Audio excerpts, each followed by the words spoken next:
stay. Where there's a will, there's a way. Good afternoon. Everything's moving very slow. I'm not even close to done yet. But I'm good at talking. It's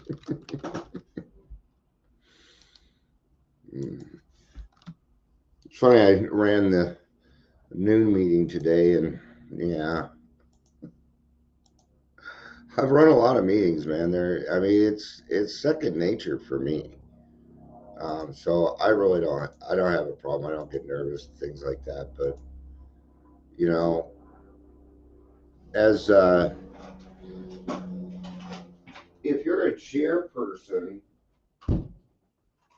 if you're chairing a meeting, you gotta pick on people, man. Silence is not golden in an AA meeting. There should be no reason for silence at an AA meeting, ever, unless everybody is shared and there's not that many people, things like that. But I mean, why the fuck are you there? So don't feel bad because you're calling on people. I'm going to tell you something. They're going to appreciate that you called on them. They're going to be grateful that you called on them. Some people, what is the number one fear out there? Well, the number one fear is public speaking. Then it's death. That's right. People would rather die than speak in public. Well, how are we going to get through this if we're not telling our truths, man? If we can't have our truths, then it's not going to do us much good. Yeah. We're going to do emotional sobriety. None of these books are it. Neither is this one. This one is Language of the Heart. This is going to fall on my keyboard.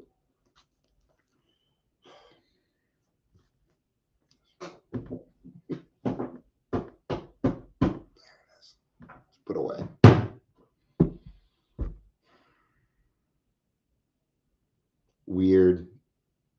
Weird stuff. Okay. The podcast was downloaded 102 times yesterday. No. There's no way there's no way. I think it was one person downloaded all of them. I think it's because we're growing, and I don't understand. People have reached out. They're like, I want to be a part of the grassroots. I want to be a part of this. I run a meeting and people act like I did the most amazing fucking thing in the world, and all I did was read a script. You got to make people feel included. It's hard enough as it is, so don't let people sit there and we're fish out of water. So fucking give people water, man. Come on. Everybody's running around looking for a little bit of encouragement. Yesterday was Son's Day. The day before that was Daughter's Day. I saw all sorts of posts for daughters. I saw 3 for sons, and one of them was for their dogs. But at least they said something. Yeah. What about the sons in your life, man? I saw all these ones for daughters, and don't get me wrong, I love the camaraderie. I love how women have that camaraderie. Men are missing it. Every time we try and get something set up just for ourselves, it gets taken away. Boys Club of Denver, Boy Scouts.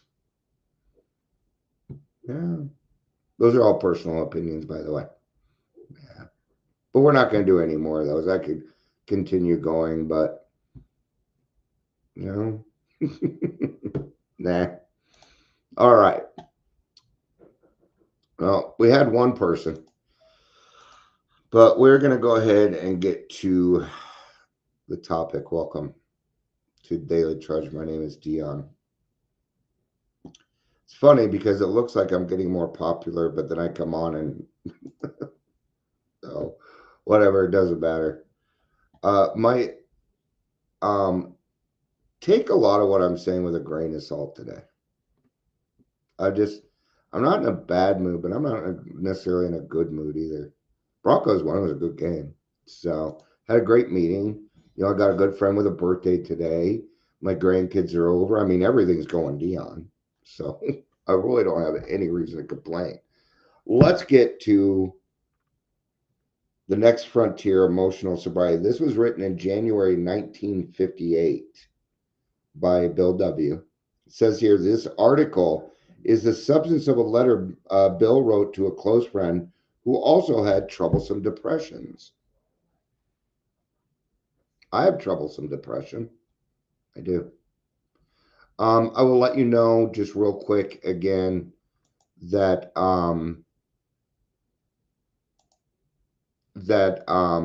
you may be saying something, but for some reason, like if you're on the Daily Trudge, chat probably isn't working. Just so you know. And I know it's true. Yeah, because Daryl's here. So I'm going to leave that up right there and I will try and see that. I forgot to do the reset. So what I have to do is take it all away and redo it. I mean, they never make it, easy or simple. So I apologize. There's probably plenty of people chatting and I can't see it. It's part of it. It's not a perfect world, unfortunately. I think that many oldsters who have put our AA booze cure to severe but successful tests still find they often lack emotional sobriety. This was my problem. This was my problem. Um, Perhaps they will be the spearhead for the next major development in I'm so sorry, development of much more real maturity and balance, which is, say, humility in our relations with ourselves, with our fellows, and with God. I wish that would have been true. That did not really come into fruition, and because I mean, here I am reading it, but I didn't know about this emotional sobriety until I don't know, 5, 6 years ago. Never, I'd heard of emotional sobriety, but I had never seen this, and this explained it a lot better to me.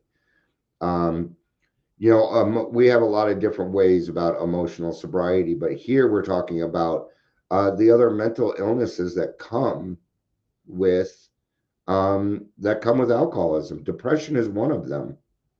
Yeah, I was depressed before I even, but and people are always like, "You gotta go on meds. You gotta go on meds." I'm gonna tell you, the meds didn't really do much for me as far as my depression.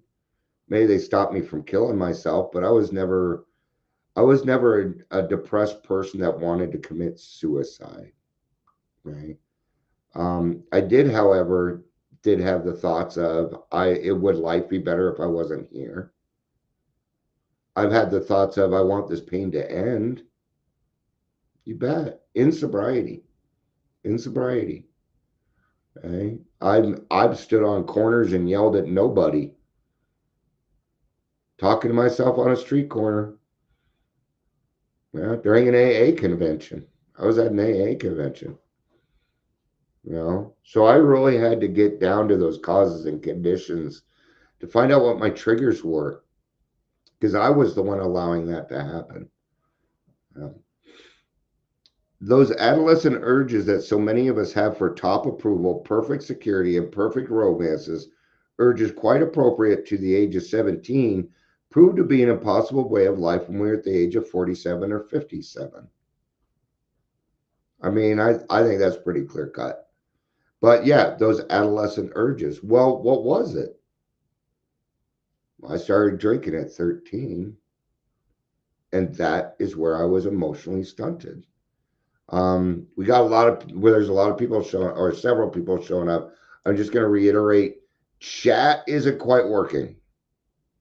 So if you're chatting, please continue the chatting because it does show up on Facebook and things like that. So, but if you say something, I am not ignoring you, I promise. So, yeah, when I was 13, it was a lot more appropriate for me to whine and cry for what I wanted. But when I was 33, 43, and you throw yourself on the ground because you're having a tantrum, yeah. What are we going to call that? Well, when you're an adult and you do that, you go on what's called a 72-hour hold. That's what happens. Since AA began, I've taken immense wallops in all these areas because of my failure to grow up emotionally and spiritually. My God, how painful it is to keep demanding the impossible, and how very painful to discover finally that all along we have had the cart before the horse. I'm a cart before the horse person in almost everything that I do, which is why I have to check everything I do. I'm checking some things here. Okay, wait a minute. The first thing I should check is, okay, you guys are all over. I got one page. Yeah, you're on Daily Trudge. So, yeah. All right. And YouTube, I meant. Then comes the final agony of seeing how awfully wrong we have been, but still finding ourselves unable to get off the emotional merry-go-round. Yep.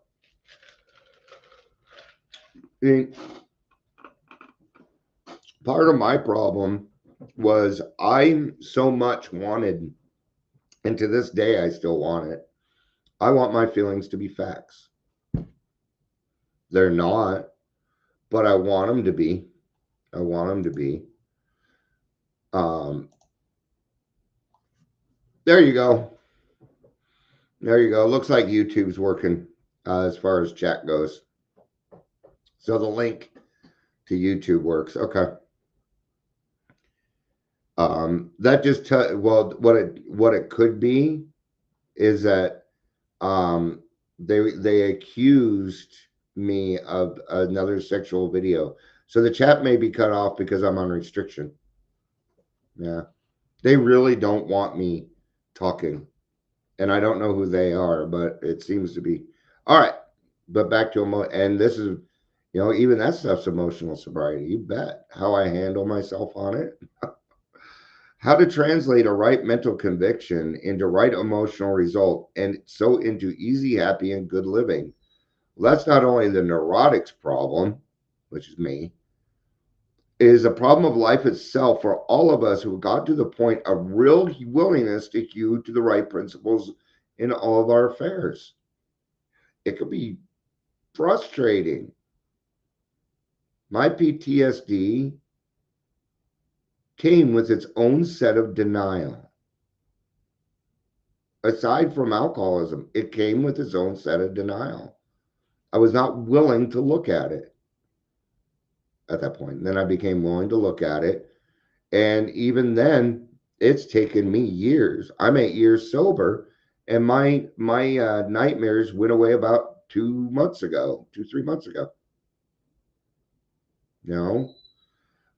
Even then, as we hew away, peace and joy may still elude us. That's the place so many of us AA ulcers have come to, and it's a hell of a spot, literally. How shall our unconscious, from which so many of our fears, compulsions, and phony aspirations still stream? Okay, and what are those? Those are those they're very intrusive thoughts. Like what I was talking about earlier. Would life be better for everybody if I just wasn't around? I'm because of all my mental illnesses and my diseases, I'm tired of being a fucking burden on people. I'm tired of it. And when I feel like I'm being a burden on others, that sends me into depression quicker than almost anything else. When I'm told that I'm a guru or I'm more than or less than, yeah, it affects me, you bet. I've And it's a help us, how shall our how to convince our dumb, raging, and hidden Mr. Hyde becomes our main task. I'll bring up one name, Robin Williams. And Robin Williams was sober. He was in recovery, actually. Yes. Yeah. But depression got him. Yeah. Happens to a lot of us. And what was he doing? He was hiding his Mr. Hyde. I don't hide being happy. I hide being depressed. Hide, Mr. Hyde. I've recently come to believe that this can be achieved, and it can be, because I'm here. I believe so because I begin to see many benighted ones, folks like you and me, commencing to get real results. Last autumn, depression, having no really rational cause at all, almost took me to the cleaners. I began to be scared that I was in for another long chronic spell. Considering the grief I've had with depressions, it wasn't a bright prospect. I kept asking myself, why can't the 12 steps work to release depression? It's not going to. No, the 12 steps will not do it. By the hour, I stared at the St. Francis prayer. It's better to comfort than to be comforted. Here was the formula, all right, but why didn't it work? See, we understand the concept. I understood the concept and I got it. But it wasn't working. I was not getting the same result as other people in the program. And this, in and of itself, made me feel even more separated. And it's me doing it.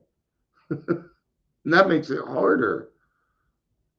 It makes it, once I figured, once I got past that denial, yeah. So I'm going to just let everything, should I just stick with you? No, I can't do that. Okay. Hi, Gary. Good to see you. Suddenly, I realized what the matter was. My basic flaw had always been dependence.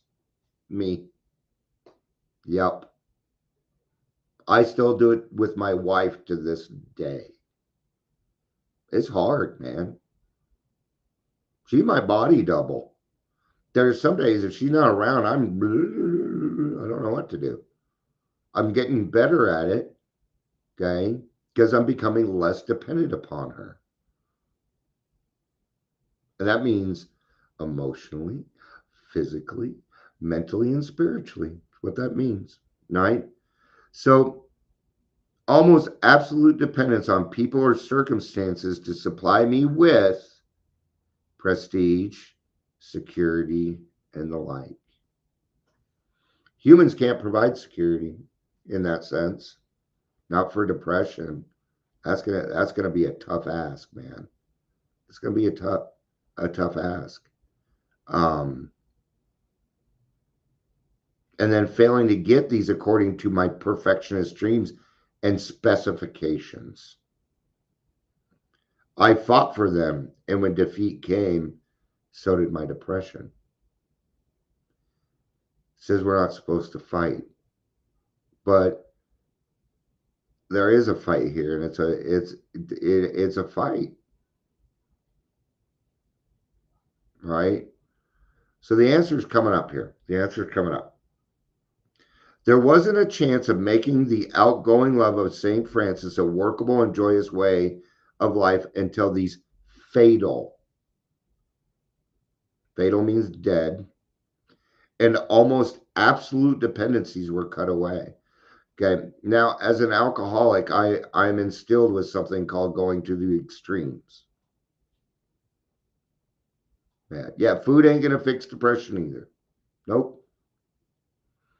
No. Mm-mm. And I found the answer.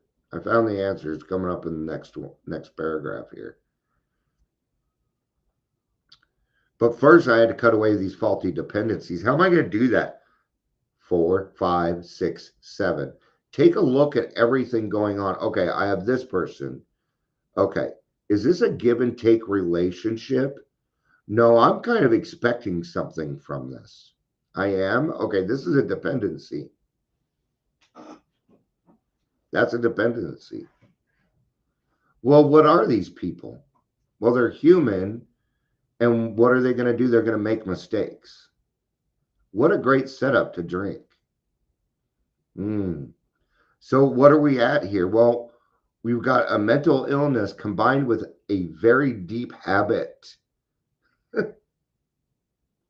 It's a very deep habit. It's old behavior, right?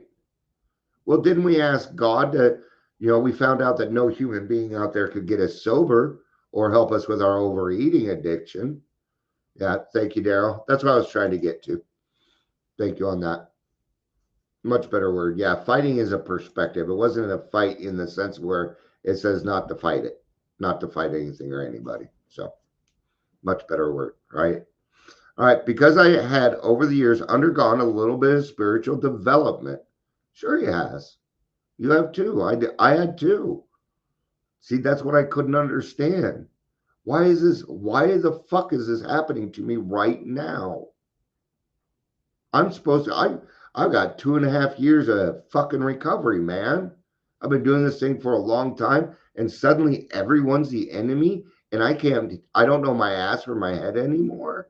What's going on? It was horrible. It was horrible. And if I would have gone back to drinking at that point, thank you, God, for keeping me sober. Right?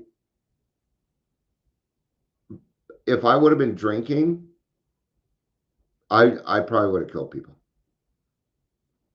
PTSD. Yeah, that's what happens. It's like it's like trying to describe somebody how lonely you are that doesn't understand. It just makes you more lonely because they don't understand, and that separates you more. But I would do that intentionally to separate myself so I could continue down my self-pity road. And because what does my depression want? It wants more depression. It's what it wants. When I'm depressed, do you think I'm going to go write a gratitude list? It won't work. It'll make it worse for me, actually. Yeah, it'll make it worse. Sometimes when I'm in depression, I don't want out of my depression. That's the hard one. I know it. It's comfortable. Well, it's not comfortable, but at least I know it and what's going to happen. So it was kind of scary to get out of that too. But I had to become something better. I had to become something worth having, man. And now I am. I'm worth something happened. Oh, man, you're on fire. Maybe it's good that you're over there just putting in the right words for me, man. Because it's actually, yeah, mental seclusion is exactly what I'm talking about. What does alcohol want? What does it want from you? It wants you alone. What does the devil want? It wants you separated and away from other people so they can do that. I can do that in a crowd. Yep, that's right. We could have Celebrate Dion Day and fill up Mile High Stadium, and I would still feel lonely. Yep. Because I had over the years undergone a little spiritual development, the absolute quality of these frightful dependencies had never been so starkly revealed. They put in his fucking face. Reinforced by what grace I could secure in prayer. So that's where we're going to start. Prayer, right? I found I had to exert every ounce of will and action to cut off these faulty emotional dependencies. And there's our fight. There's the fight that we're talking about. You do have willpower. I have willpower. Okay. I was using it incorrectly, unless it comes to alcohol, and then I have none. Okay. There are some other things in this life that are like that. Okay. No, I wasn't a drug user, but it's because I enjoyed them too much and I knew. Okay. I knew. When I took ecstasy the first time, I'm like, oh wow, this is awesome. Too bad I can't do it anymore. But I'd always go back to my alcohol, right? So I had to exert every ounce of will and action because I'm now an action person who's completed the steps, cut off these faulty emotional dependencies upon people, upon indeed, upon any set of circumstances whatsoever. Then only could I be free to love as Francis had. Emotional and instinctual satisfactions I saw were really the extra dividends of having love, offering love, and expressing a love appropriate to each relation in life. The answer is love. But first, I have got to love appropriately. And this isn't a sexual thing. Okay? This is not a sexual thing. I know it says sex, or it says, no, it doesn't. It says love and then appropriate. So my brain, because it's all screwed up, right? What is love appropriate to each relation in life? It's going to be unconditional love. For me, it means that I'm going to understand my 5 love languages. It means, yeah, action is the key here. Yeah, you've got to do something about it. What's something else you could do? Go to therapy. Go to fucking therapy, man. There are some great therapists out there.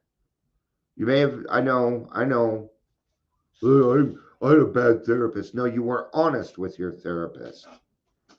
Now that you're honest, therapy will work. You want to know why therapy won't work? Because you're not being honest.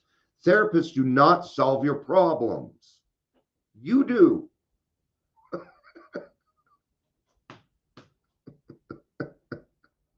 A good therapist will guide you to that. And if you're open minded and willing to have done the steps, it's going to work really well for you. Now, I'm not saying, there's bad apples in every bunch, but people that become therapists don't do it for the money. No, not unless you're Gabor May. I had to pick on someone. So that's what it was. And now that I can love people appropriately, let's do a couple of examples, right? Now, number one, yes, Overcomers Counseling is the best. That's where I send everybody. Even though they won't let me do self-pay. They won't, because I was with them with Medicaid. But I understand the rule. And they got to have those rules. Overcoming Counseling is bar none probably the best. And they're going to be a part of the house too. I know the owners over there, you bet. Not only that, but I always get these messages from Google. Oh, you've reached 1,000 positive remarks on your review, and I will use that. So great plug. I'll tell you let me plug them just real quick. I'm going to tell you what I love about Overcomers. Okay. Number one, their employees like working there.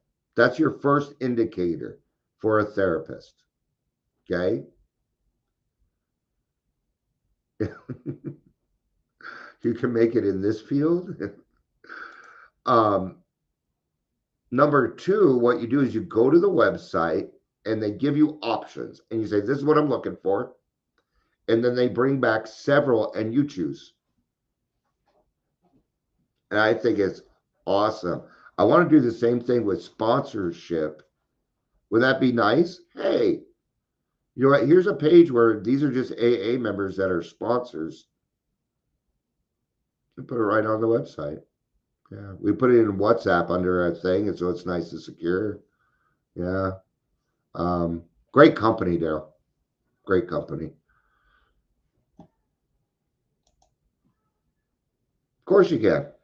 You can make money in this field as long as you understand that sponsees come first for me anyway. All right. So now that I've figured this out, what happens is I have all these extra or these extra dividends of love. So what do I do with it? I give it all away to people I don't know. Yeah, I give it to people I don't know. I've got extra. I have not ever, ever, ever run out of love. It's indispensable, but it comes with a good attitude. Okay. My wife said something to me. This was years ago. This is while I was still drinking. And even when I was drinking, we did not argue that much. I'm not saying we didn't because, I mean, there's fucking alcohol involved. But she said, why would you want to be mad at somebody you love? I have no answer. I have no answer. Love is the answer to almost everything in this world. But it's got to be unconditional love. And it's got to be, and even then, there's nothing wrong with conditional love. My wife and I have conditional love. Yes, we do. Yep. There are required 7 kisses before we go to bed at night. And it doesn't matter if we're upset, angry, or anything. It happens. Sometimes she falls asleep and I will wake her up. Right? Um, Gary was giving me shit. So Daryl, Gary knows me well enough, but I am very proud of Gary because he is moving on to be a counselor, helping people with emotional things and stuff. So yeah, um, when it comes to mental health, I'm a lot different about it. Depression and being there for each other. So when it comes to AA, then yep, yeah, nothing there monetarily. Yeah, I know it was written weird. But he was trying to give me shit and then he misspelled. So plainly, it was kind of like, oh, you can make money off this thing? That's what it was.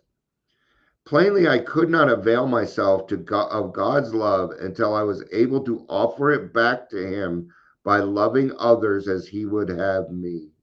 Oh, what? God does not make hard terms with me.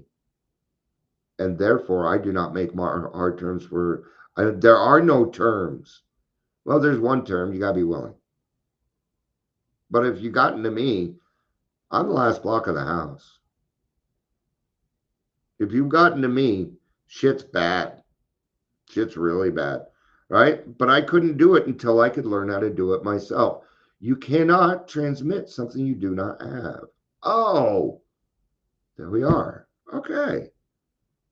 And I couldn't possibly do that so long as I was victimized by false dependencies. Absolutely, Gary. Uh, you know, you know, there are a lot of people that helped me out. A lot of people in AA, a lot of people in jail, a lot of people try to help me out. And the only way I'm going to keep it is by giving it all away. Freely received, freely given. AA is not a payback. 12 steps are not a payback. They're a pay it forward. My sponsee owes me nothing. They don't owe me anything. What would they owe me? I already got my gift. A great life. Yeah, a great life. Yeah. What I love doing is helping other people find out who they are so that they can love appropriately. It's awesome. Even doing it with my kids right now. I don't know how, but it's working. For my dependents met demand, a demand for the possession and control of the people and the conditions surrounding me. While those words absolute dependency may look like a gimmick, they are the ones that help to trigger my release into my present degree of stability and quietness of mind. Quietness of mind. I really need to pee. Um, qualities which I am now trying to consolidate by offering love to others regardless of the return to me.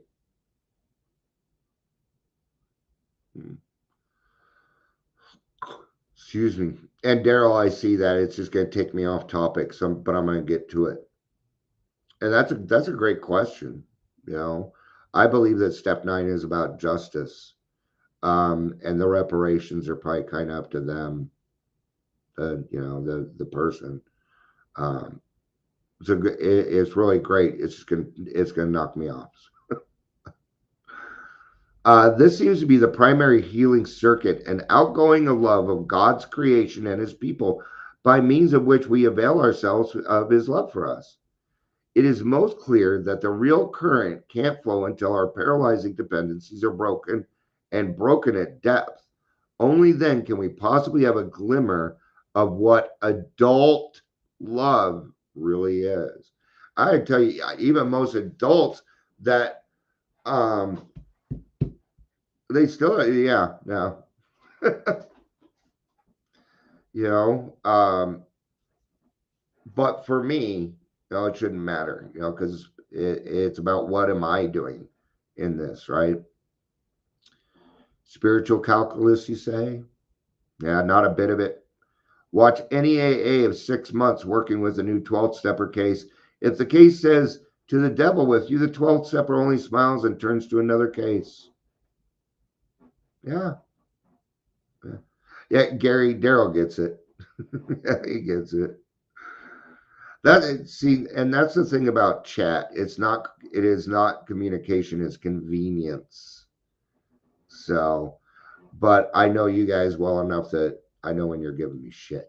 This is the way I do it, because sometimes you never know.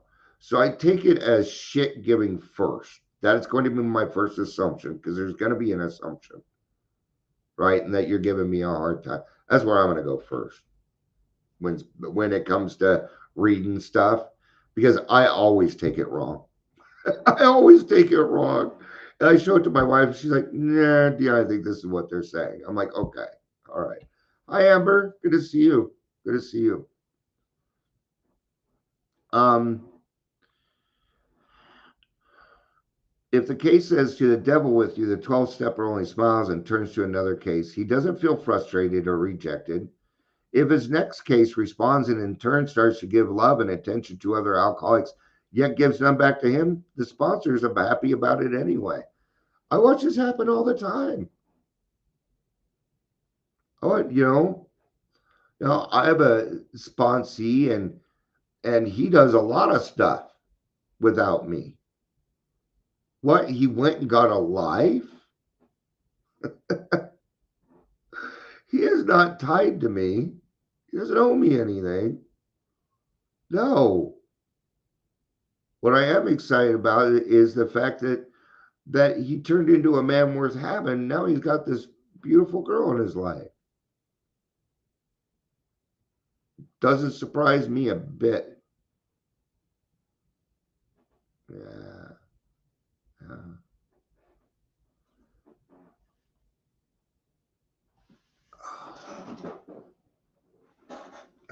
He still doesn't feel rejected.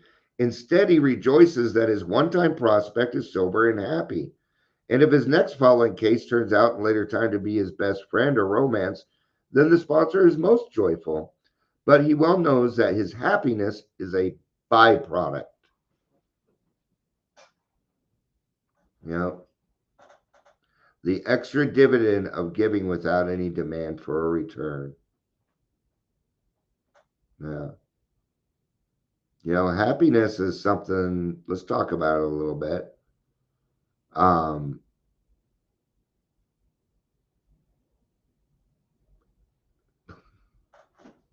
yeah, you know what?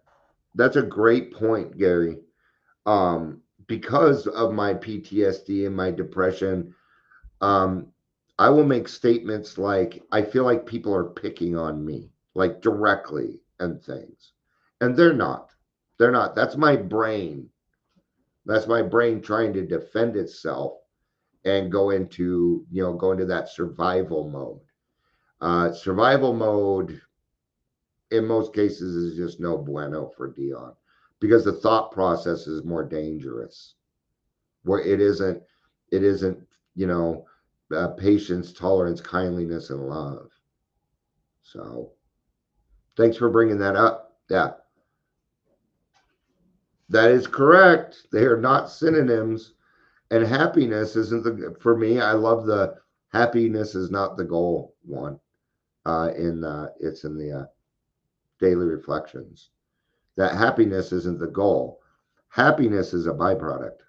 It's an extra dividend. The other thing about happiness, I can only be happy right now. I can't be happy 2 minutes ago or 2 minutes from now. I can only be happy right now. Okay. So what does that mean? That means I have to live one day at a time. It means that God's world is perfect exactly the way it is right now. And if I can get to that spot, then I can make some real changes in my life because I'll stop arguing. Still waiting for that to happen. It's not one of my best abilities, but it's true. The real stabilizing thing for him was having and offering love to that strange drunk on his doorstep. That was Francis at work. Powerful and practical, minus dependency, minus demand. In the first 6 months of my own sobriety, I worked hard with many alcoholics. Not one responded. Yet this work helped. Yet this work kept me sober. I was going to say helped, but there's no help in there. It kept him sober. Period. No, nothing so much ensures immunity from drinking, depressive thoughts, self pity, as intensive work with other alcoholics.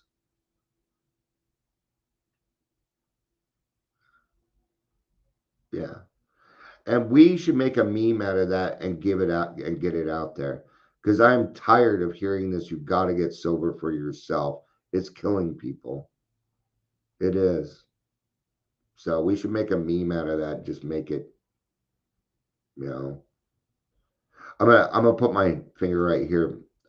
We got a couple more paragraphs, but things are just, people are reaching out. I mean, you've probably been hearing my phone ding, ding, ding. People have been asking to be in the grassroots. Um, all I did was run a meeting, but I think it's just because I did it a little different. I got a bunch of messages. Oh wow, and then and things like that. And it's just, you know, I'm just I don't want the attention because I want the attention. If that makes sense, I love being the center of attention. Okay, I love it. I also love alcohol and ecstasy. Doesn't mean it's good for me. All right. Was that saying? Don't get too big for your britches. Yeah. Now, if I would have went through, I could have gone the same route. Are you kidding? If I would have went the route that everybody else went, I would have more money than any of them because I know how to work the system much better than they do. I've been working it my whole life. I know how to circumvent the system, you bet. I don't do it anymore. I don't like jail. No, I don't. I know. You asked me yesterday. You know what? I probably will. Let me take a look at the calendar and I will let you know. But I am willing to chair one in October if you're willing to chair next Saturday for the grassroots meeting.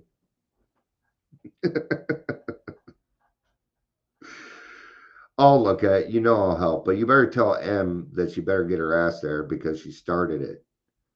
And I want to know when group conscious is because a lot of people are asking me to go to the group conscious. So if you kind of let me, because they want to change the 6 month for chair, and I think it's absolutely right. And I'll go to your group conscious and I'll speak up. I don't mind. I don't fear people. What are they going to do? Get mad at me? Yeah. Oh no, we do what's right. We do. So an AA meeting, our job is to fit the needs of the newcomer. Period. That's the job. Today, I wanted to talk on the spiritual experience, but we had a newcomer and he was not doing well. And we needed first step. So we did first step. Who cares? It was a great meeting. I didn't do that. I didn't do that. You tell her each month. um, all right. The really stabilizing thing for him, oh, we already did that. In the first 6 months of my own sobriety, um, we did that too. Now, I wanted to talk on that because that was a pivotal moment in AA. That's the thing. They're not having a group conscious. You need to call one. And any member can do it. Yeah. You just go to the meeting and you say, we're having a group conscious, and nobody can stop you from doing it. The fact you're supposed to have a group conscious each month. Yeah. Somebody's doing something in that meeting to keep control. Let me hang out. I'll run them out. I always do. They're just bullies. Um, my stability came out of trying to give, not out of demanding that I receive. So Bill was pretty fucking frustrated because nobody was responding to him. That'd be lonely, man. 6 months. Yeah. Shane flipped me off the other day while I was speaking. Yeah, anyway. That'll be a different conversation because I could easily get into that. But Bill had walked into the hotel, and in front of him was the sounds of the bar. We know all the sounds. You can hear it in your head right now. The camaraderie, the joyousness. And he knew he didn't want to drink, but to his left was a church directory. And instead, he decided to make a phone call to church directory, and that led him to Dr. Bob. That pivotal moment. Think, if Bill would have walked into the bar, I wouldn't know you. I wouldn't know any of you.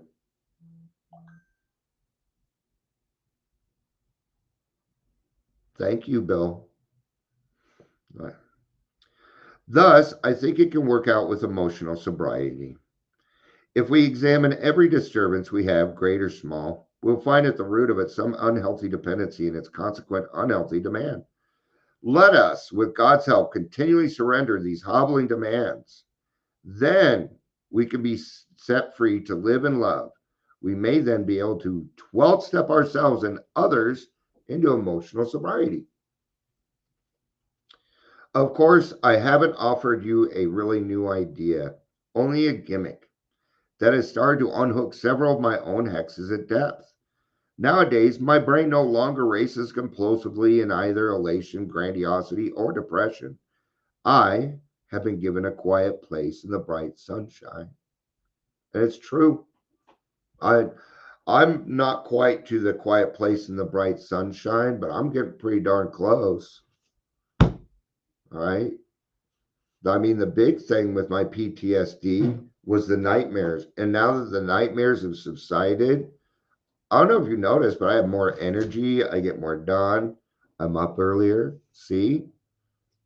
My PTSD, when I have nightmares, when I'm having a nightmare, I'm not sleeping. Right? So, but when it comes to the emotional sobriety, what I need to do is realize that I have been setting unreasonable demands upon other people to make me feel better about myself. And anymore, it's out of control. How many times do you see a post that needs likes and loves just to stay alive?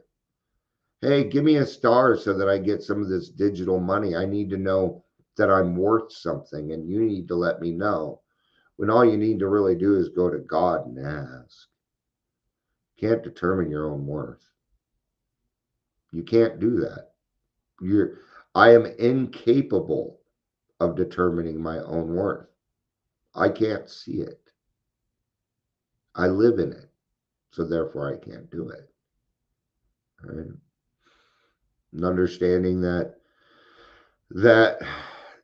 other people are fallible, and that we should not put, nobody should ever be on a pedestal, ever, right? No, there there is not any, there's nobody in this world that is better than me, or better than you, or less than you. There's nobody. They're different, may not agree with what they're doing, but that greater than, less than doesn't belong in that area. So, all right, I'm going to go to wrap it up. Thank you, everybody, for being here. I appreciate it. I love you. I love you. Peace out.